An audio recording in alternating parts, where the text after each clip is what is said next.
then I'll begin. So at 11 after 10, I'm fascinated by that. We may get onto that a little bit later. But I'm going to frame it like this. The psychology that sees people feel more threatened by being told to wear a mask than they are by the virus that's killed about 150,000 people in this country alone. I'm fascinated by that. If I'm describing you, then you probably already feel unfairly treated by that description. But that's not my problem. That's your problem. It's just true.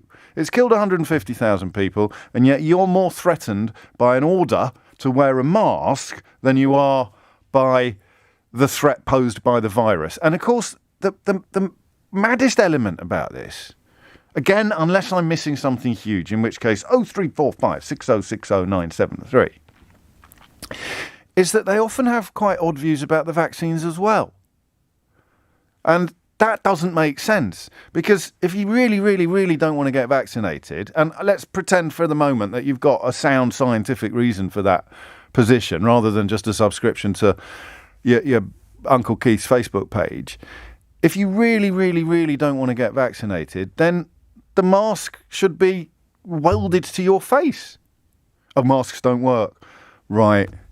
Well, yeah, okay, that would be the position, wouldn't it? Then what's the worst that can happen is the thing we reach for subsequently at this point. What is the worst that can happen? If we sit down 5 years from now and the science has judged that actually, in retro, it's done the opposite. The science has become bigger and bigger and bigger in support of the efficacy of wearing face masks. But let's pretend it didn't. Let's pretend that 5 years from now it was conclusively proved that wearing a face mask made no difference whatsoever to the transmission of coronavirus.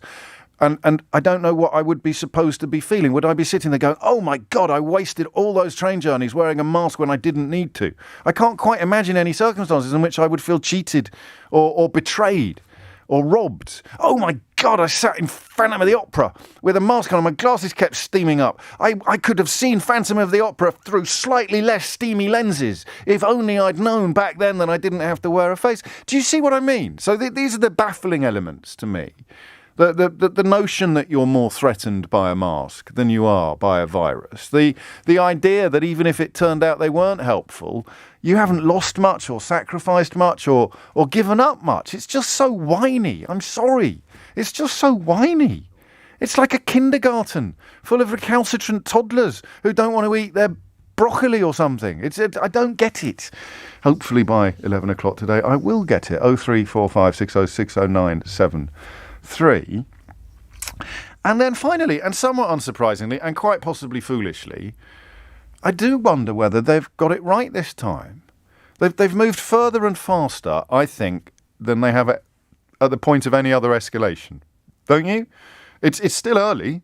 It might well turn out in a couple of weeks, when the dust settles, that Omicron is not as big a worry as it might be. The message coming from some medics in South Africa and it's early doors, and it is not yet, of course, definitive, because you need a couple more weeks to assess and collate the data. But although transmissibility may be higher, the symptoms are not. So there's every prospect that long before Christmas they'll have ramped down the alarm levels, but better safe than sorry was something that we wanted them to do for all of last year and most of this year, and they didn't. I'm going to cautiously suggest to you, and I am more than ready to take my medicine should I need to, that this response is the best so far to a, quote, new threat. Whether you're going back to the old new threat, or the new threat, or the new threat, which they nearly called it, but then realised that pronouncing that Greek letter new, or ni, some Monty Python reference there for older listeners,